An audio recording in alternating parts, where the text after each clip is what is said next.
नमस्कार, आप देख रहे हैं मनी 9। मैं हूं संदीप ग्रोवर और हमारे खास वीकली शो कंपनीनामा में आपका बहुत बहुत स्वागत है। इस शो के जरिए हम आपको कॉर्पोरेट्स और स्टार्टअप्स के बारे में सोमवार से शुक्रवार की बड़ी खबरों के साथ साथ विवादों से जुड़ी खबरों के बारे में भी पूरी जानकारी देते हैं। तो शुरू करते हैं कॉर्पोरेट से जुड़ी बड़ी खबरों के साथ आज के एपिसोड की। पहली खबर, अदानी समूह को लेकर इस हफ्ते अच्छी बुरी कई खबरें आई हैं। पहली ये कि महाराष्ट्र सरकार ने अदानी ग्रुप की कंपनी अदानी रियल्टी को मुंबई में धारावी के रीडेवलपमेंट प्रोजेक्ट को शुरू करने की अनुमति दे दी है। करीब 8 महीने पहले इस प्रोजेक्ट के लिए अदानी रियल्टी ने शुरुआती दौर में सबसे ज्यादा 5,069 करोड़ रुपए के निवेश के लिए बोली लगाई थी। अदानी रियल्टी को यह प्रोजेक्ट 7 वर्षों में पूरा करना होगा। पूरा प्रोजेक्ट करीब 23,000 करोड़ रुपए का है। दूसरी खबर यह है कि ग्रुप के चेयरमैन गौतम अदानी ने बांग्लादेश की पीएम शेख हसीना से मुलाकात की है। इस समूह की कंपनी अदानी पावर ने झारखंड के गोड्डा प्लांट से बांग्लादेश को फुल लोड बिजली सप्लाई शुरू की है और इसके बाद ये मुलाकात की गई है। साथ ही खबर यह भी है कि ग्रुप की एनबीएफसी कंपनी अदानी कैपिटल को खरीदने की दौड़ में बेन कैपिटल सबसे आगे हो गया है। बेन कैपिटल इस कंपनी के लिए 1,500 करोड़ रुपए देने को तैयार है। कॉर्पोरेट सेंट्रल के 54वें एपिसोड में हमने आपको बताया था कि इस कंपनी को खरीदने के लिए 3 प्राइवेट इक्विटी कंपनियां बोली के लिए तैयार हो गई हैं। इसके अलावा उत्तर प्रदेश के नोएडा में सीएनजी और पीएनजी गैस की रिटेलिंग के लाइसेंस के लिए अदानी ग्रुप की कंपनी अदानी टोटल गैस की बोली रद्द हो गई है। तेल गैस सेक्टर के रेगुलेटर पीएनजीआरबी ने कंपनी की बोली को नियम और शर्तों पर सही नहीं पाया है, जिसके बाद इसे रद्द कर दिया गया है। 18 जुलाई को अदानी टोटल गैस का शेयर 1/4% गिरकर बंद हुआ था। समूह से जुड़ी एक और नेगेटिव खबर यह भी है कि अदानी ग्रुप का बड़ा निवेशक रहा ब्रिटिश बैंक बार्कलेस ग्रुप में निवेश को लेकर अब सावधानी बरत रहा है। अदानी ग्रुप को लेकर हिंडनबर्ग की रिपोर्ट के बाद बार्कलेस ने यह रणनीति अपनाई है। दूसरी तरफ अदानी समूह की एजीएम में गौतम अदानी ने हिंडनबर्ग की रिपोर्ट को दुर्भाग्यपूर्ण और समूह की प्रतिष्ठा को नुकसान पहुंचाने वाला बताया है। 18 जुलाई को अदानी एंटरप्राइज का शेयर हल्की बढ़त के साथ बंद हुआ था। बिजली क्षेत्र में अदानी समूह बड़ी छलांग लगाने की तैयारी कर रहा है। ये समूह गुजरात के कच्छ जिले में दुनिया का सबसे बड़ा हाइब्रिड पावर पार्क बनाने की तैयारी कर रहा है। इस पार्क के जरिए ग्रुप का 20 गीगावाट ग्रीन एनर्जी उत्पादन का लक्ष्य है। ये प्रोजेक्ट कंपनी के 2030 तक 45 गीगावाट की क्षमता स्थापित करने के लक्ष्य की ओर बढ़ते कदम के तौर पर देखा जा रहा है। 19 जुलाई को जब यह खबर आई तो अदानी ट्रांसमिशन का शेयर करीब 1% गिरकर बंद हुआ था। 20 जुलाई को खबर आई कि अदानी समूह पर हिंडनबर्ग की रिपोर्ट के बाद पहली बार समूह को बैंकों की ओर से बड़ा कर्ज मिलने की संभावना दिख रही है। स्टेट बैंक ऑफ इंडिया यानी एसबीआई की अगुवाई में बैंकों का समूह अदानी ग्रुप को 34,000 करोड़ रुपए का कर्ज देने की तैयारी कर रहा है। अदानी समूह की ओर से इस रकम का इस्तेमाल पीवीसी प्रोजेक्ट लगाने के लिए किया जाएगा। 20 जुलाई को अदानी एंटरप्राइजेस का शेयर मामूली गिरावट लेकर बंद हुआ था। दूसरी खबर, जिंदल स्टील एंड पावर यानी जेएसपीएल $3 अरब की पूंजी जुटा सकती है। नवीन जिंदल के नेतृत्व वाली कंपनी पूंजी का इस्तेमाल प्रमोटर की हिस्सेदारी को बढ़ाने के लिए करेगी। एक रिपोर्ट के अनुसार कंपनी के प्रमोटर पूंजी जुटाने के लिए कई बड़े ग्लोबल प्राइवेट क्रेडिट फंड और विदेशी बैंकों से बातचीत कर रहे हैं। दिलचस्प बात यह है कि इस कर्ज का इस्तेमाल ग्रुप कंपनियों में प्रमोटर्स की होल्डिंग्स को बढ़ाने के लिए किया जा सकता है। बीते 5 दिन में जेएसपीएल के शेयर में करीब 2.5% की कमजोरी देखने को मिली है। तीसरी खबर, देश की सबसे मूल्यवान कंपनी रिलायंस इंडस्ट्रीज लिमिटेड यानी आरआईएल को लेकर इस हफ्ते 2 खबरें आई। पहली ये कि रिलायंस रिटेल वेंचर्स की subsidiary company Reliance brands film actress Alia Bhatt के चिल्ड्रन वेयर ब्रांड एडा मामा को खरीदने के लिए बातचीत कर रही है। यह सौदा 300 से 350 करोड़ रुपए में हो सकता है। इस सौदे से रिलायंस को अपने चिल्ड्रन वेयर पोर्टफोलियो को मजबूत करने में मदद मिलेगी। एडा मामा मुख्य रूप से अपने उत्पादों की बिक्री ऑनलाइन ही करता है। इस बारे में अगले 10 दिन के अंदर दोनों पक्षों में एक सौदे पर साइन भी किए जा सकते हैं। आपको बता दें कि एडा मामा की शुरुआत साल 2020 में की गई थी। रिलायंस इंडस्ट्रीज की वित्तीय इकाई जियो फाइनेंशियल सर्विसेज लिमिटेड यानी जेएफएसएल अपने पेरेंट कंपनी आरआईएल से अलग हो गई है। आरआईएल ने जेएफएसएल के डीमर्जर के लिए 20 जुलाई रिकॉर्ड डेट तय की थी, जिसके तहत आरआईएल के शेयरधारकों को हर एक शेयर के बदले में जेएफएसएल का 1 शेयर मिलेगा। इस शेयर को एनएसई ने निफ्टी 50 के अलावा अपने सभी प्रमुख इंडेक्स में भी शामिल कर लिया है। इस शेयर की सही कीमत का अंदाजा लगाने के लिए 20 जुलाई को एनएसई और बीएसई की ओर से रिलायंस के लिए एक खास प्री ओपन सेशन भी रखा गया था, जिससे दोनों शेयरों की सही कीमत का अंदाजा लगाया जा सके। गुरुवार 20 जुलाई को प्री ओपनिंग सेशन के खत्म होने पर रिलायंस के शेयरों की क्लोजिंग 2,580 रुपए पर हुई। इससे पहले बुधवार को रिलायंस का शेयर एनएसई पर 2,841 रुपए 85 पैसे पर बंद हुआ था। इस आधार पर जेएफएसएल के एक शेयर की वैल्यू 261 रुपए 85 पैसे निकलती है। फाइनेंशियल सर्विसेज मार्केट में जियो फाइनेंशियल सर्विसेज की एंट्री से फिनटेक कंपनियों को बड़ी चुनौती मिलने की संभावना जताई जा रही है। 20 जुलाई को आरआईएल का शेयर बुधवार की एडजस्टेड क्लोजिंग से करीब 1.25% की मजबूती के साथ बंद हुआ था। चौथी खबर, टाटा समूह की एयरलाइन कारोबार से जुड़ी कंपनी एयर इंडिया ने वित्त वर्ष 2022-23 के दौरान अपने बही खाते से करीब 7,000 करोड़ रुपए की रकम को राइट ऑफ किया है, यानी बट्टे खाते में डाल दिया है। इस कदम से कंपनी का अबिडार यानी कामकाजी मुनाफा पॉजिटिव हो गया है। इसका मतलब यह हुआ कि कंपनी कामकाजी स्तर पर घाटे से मुनाफे में आ गई है। एक रिपोर्ट के अनुसार कई खराब विमान और इंजन के साथ साथ low cost airline air Asia को हुए नुकसान की वजह से कंपनी को यह राइट ऑफ करना पड़ा है। इन सब के बावजूद एयर इंडिया अपने घाटे को कम करने में कामयाब रही है और earnings before interest, taxes, depreciation, amortisation and restructuring और रेंट कॉस्ट यानी अबिडार को पॉजिटिव करने में कामयाब रही है। पांचवी खबर, रूट मोबाइल के प्रमोटर्स ने अपनी पूरी 57.56% हिस्सेदारी प्रॉक्सिमस ओपल को बेचने का ऐलान किया है। यह सौदा करीब 5,922 करोड़ रुपए का है। इस खबर का रूट मोबाइल के शेयरों पर नेगेटिव असर पड़ा है और सोमवार को शेयर करीब 8% गिरकर बंद हुआ। एक्सचेंजों को दी गई जानकारी में कंपनी ने बताया कि प्रमोटर अपने पूरे 3.6 करोड़ शेयर बेचेंगे।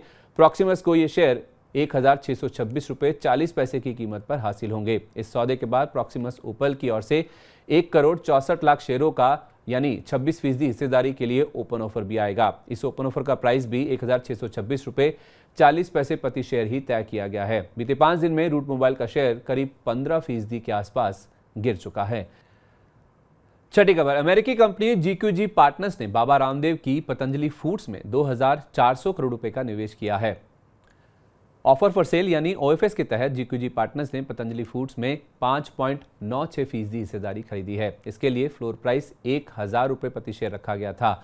ओएफएस के तहत पतंजलि फूड्स ने 7% हिस्सेदारी बेची है। 18 जुलाई को जब ये खबर आई तो पतंजलि फूड्स का शेयर 1.25% की बढ़त लेकर बंद हुआ था।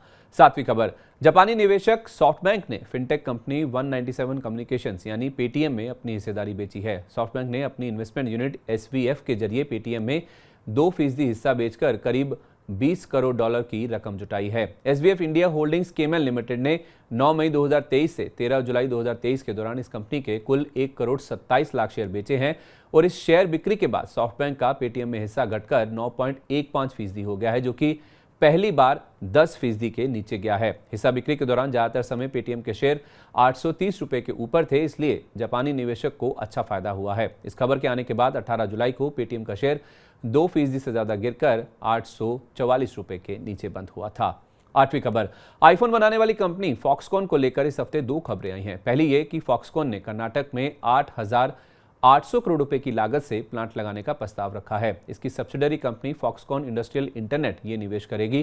कर्नाटक के लार्ज एवं मीडियम इंडस्ट्री मंत्री एम.बी. पाटिल ने ट्वीट कर ये जानकारी दी है। उन्होंने कहा कि इससे 14,000 से ज्यादा लोगों को रोजगार मिलेगा। दूसरी खबर यह है कि फॉक्सकॉन की भारतीय सब्सिडरी भारत FIH अब अपना आईपीओ नहीं लाएगी। कंपनी के आईपीओ के जरिए 5,000 करोड़ रुपए जुटाने की योजना थी। इस आईपीओ के लिए भारत FIH को पिछले साल जून में मार्केट रेगुलेटर सेबी से मंजूरी भी मिल गई थी, लेकिन स्मार्टफोन मार्केट की कमजोर कंडीशंस और कंपनी की इंटरनल स्ट्रैटेजी में बदलाव के चलते अभी आईपीओ नहीं लाया जा रहा है। नौवीं खबर, स्लीपवेल ब्रांड के लिए जाने जाने वाली कंपनी शीला फॉर्म ने अपनी प्रतिद्वंदी कंपनी कर्लोन एंटरप्राइजेस को खरीद लिया है। ये सौदा करीब 2,150 करोड़ रुपए में हुआ है। नोएडा मुख्यालय वाली शीला फॉर्म ने कर्लोन की 94.7% हिस्सेदारी खरीदी है। ये खबर आने के बाद 18 जुलाई को शीला फॉर्म का शेयर 4.25% की बढ़त के साथ बंद हुआ। हालांकि दिन के दौरान शेयर में 15% से ज्यादा का उछाल भी देखने को मिला था। 10वीं खबर, टाटा समूह की कंपनी जैगुआर लैंड रोवर यानी JLR ने अपने नए इलेक्ट्रिक व्हीकल यानी EV बैटरी प्लांट लगाने के लिए यूके का चयन किया है। इस प्लांट से JLR के भविष्य में आने वाले इलेक्ट्रिक वाहनों को बैटरी सप्लाई हो सकेगी। इसके लिए कंपनी करीब 5.2 अरब डॉलर का निवेश करेगी। 19 जुलाई को जब यह खबर आई तो टाटा मोटर्स का शेयर करीब 1.25% की बढ़त लेकर बंद हुआ था।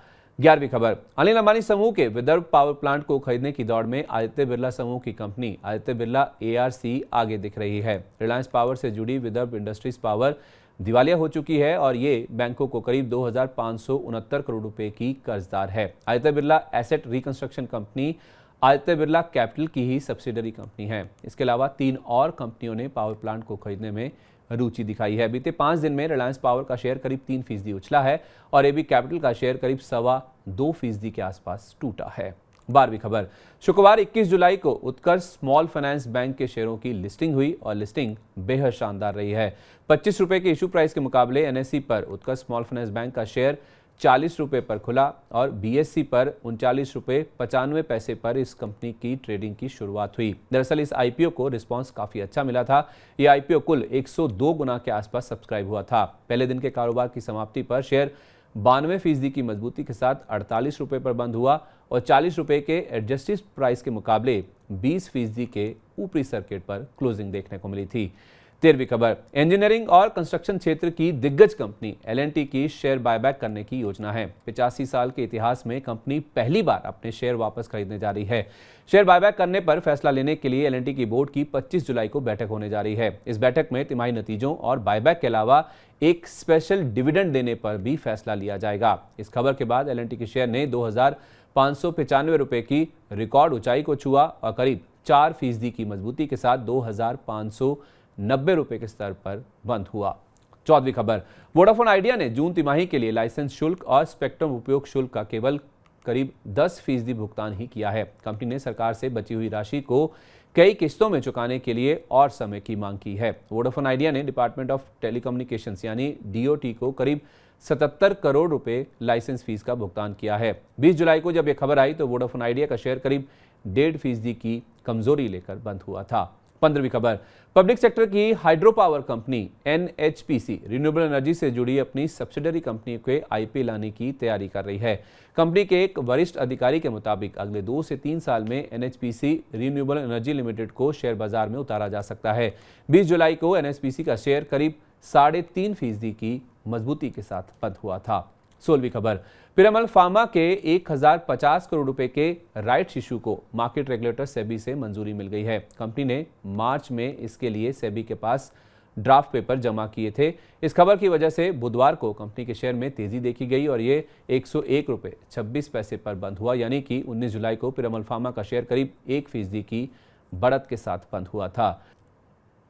अगली खबर, एनसीएलटी ने संकटग्रस्त फ्यूचर रिटेल के लिए इंसॉल्वेंसी प्रोसीडिंग्स को पूरा करने की डेडलाइन आगे बढ़ा दी है। इसके लिए अब डेट बढ़ाकर 17 अगस्त कर दी गई है। इससे पहले एक बार डेडलाइन 90 दिन के लिए बढ़ाई गई थी और इसे बढ़ाकर 15 जुलाई तक कर दिया गया था। 20 जुलाई को जब यह खबर आई तो फ्यूचर रिटेल का शेयर 4.1% की बढ़त के साथ ऊपरी सर्किट पर बंद हुआ था। तो ये थी बीते कारोबारी हफ्ते की कॉर्पोरेट जगत से जुड़ी बड़ी सुर्खियां। लेकिन अब रुक करते हैं कॉर्पोरेट जगत की ऐसी खबरों का जिनमें कोई ना कोई विवाद जुड़ा हुआ है, हमारे खास सेगमेंट ऑन द रडार के जरिए। और पहली खबर की ओर बढ़ते हैं। स्टॉक ब्रोकिंग कारोबार से जुड़ी प्रमुख कंपनी एंजल वन पर मार्केट रेगुलेटर सेबी ने नियमों के उल्लंघन के चलते करीब 1 करोड़ 66 लाख रुपए का जुर्माना लगाया है। यही नहीं, कंपनी पर अगले 6 महीने तक न्यू ऑथराइज्ड पर्सन्स यानी एपीज को रखने पर भी रोक लगा दी गई है। जब खबर आई तो 17 जुलाई को एंजल वन का शेयर 7% से ज्यादा की गिरावट लेकर बंद हुआ था। दूसरी खबर, सहारा समूह की बीमा कंपनी सहारा इंश्योरेंस बिजनेस को एसबीआई लाइफ को सौंपने का रास्ता साफ हो गया है। दरअसल सुप्रीम कोर्ट ने सिक्योरिटीज अपीलेट ट्रिब्यूनल यानी सैट के उस आदेश को खारिज कर दिया जिसमें इस कंपनी को एसबीआई लाइफ को सौंपने पर रोक लगाई गई थी। इंश्योरेंस रेगुलेटर इरडा ने सहारा इंश्योरेंस का पूरा कारोबार एसबीआई लाइफ को ट्रांसफर करने का आदेश दिया था। बीते 5 दिन में एसबीआई लाइफ का शेयर करीब 1.25% के आसपास की गिरावट दर्ज कर चुका है। तीसरी खबर, direct to home company Dish TV India के बोर्ड ने एक्स्ट्रा ऑर्डिनरी जनरल मीटिंग यानी ईजीएम बुलाने की माइनॉरिटी शेयर होल्डर्स की मांग को फिर से ठुकरा दिया है। न्यूमेरिकल और प्रोसीजरल इनवैलिडिटी की वजह से बोर्ड ने यह कदम उठाया है। 19 जुलाई को जब यह खबर आई तो डिश टीवी का शेयर करीब 1% की गिरावट लेकर बंद हुआ था।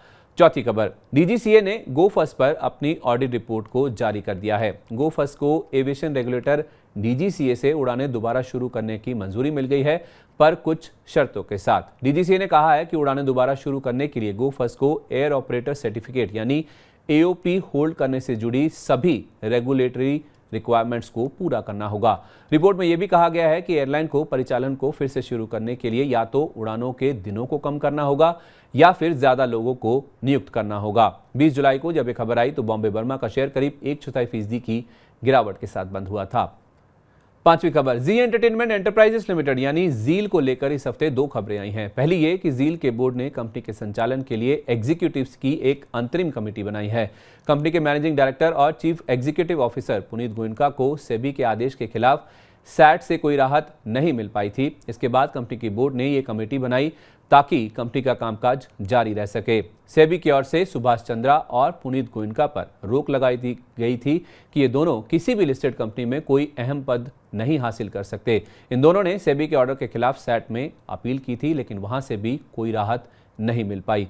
दूसरी खबर यह है कि आईडीबीआई बैंक ने जील के खिलाफ दिवालिया प्रक्रिया शुरू किए जाने की अर्जी से जुड़े मामले में एनक्लैड का दरवाजा खटखटाया है। आईडीबीआई बैंक ने जील के खिलाफ दिवालिया प्रक्रिया शुरू करने की अर्जी दी थी, जिसे एनसीएलटी ने 19 मई को खारिज कर दिया था। इस फैसले को चुनौती देने के लिए बैंक ने अब ऊपरी अदालत यानी एनक्लैड में जाने का फैसला लिया है। आईडीबीआई बैंक ने एनसीएलटी के सामने करीब 150 करोड़ रुपए की रिकवरी ना होने की वजह से शिकायत दर्ज की थी। 21 जुलाई को जी एंटरटेनमेंट का शेयर 1.5% गिरकर और आईडीबीआई बैंक का शेयर करीब 0.5% की मजबूती के साथ बंद हुआ था।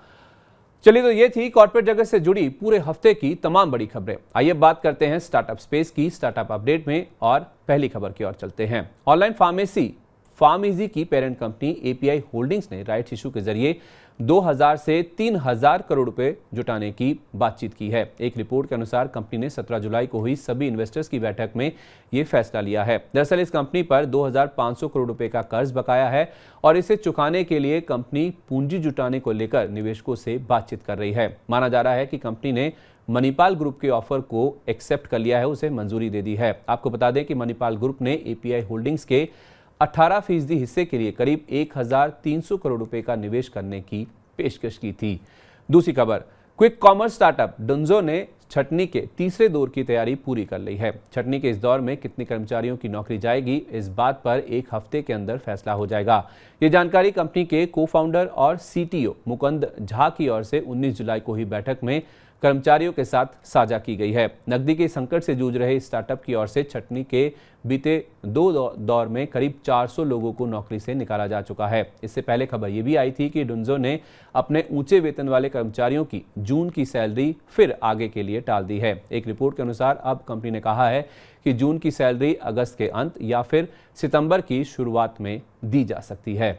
तीसरी खबर, एडटेक कंपनी बायजूस के ऑडिटर का पद छोड़ने वाली कंपनी डेलॉयट ने बायजूस की इंटरनल फाइनेंशियल व्यवस्था को लेकर सवाल उठाए हैं। डेलॉयट ने जब बायजूस के ऑडिटर का पद छोड़ा था, उस समय जमा किए दस्तावेजों में बायजूस की वित्तीय व्यवस्था को लेकर शंका जाहिर की गई थी। आपको बता दें कि डेलॉयट ने जून में बायजूस के ऑडिटर का पद छोड़ा था।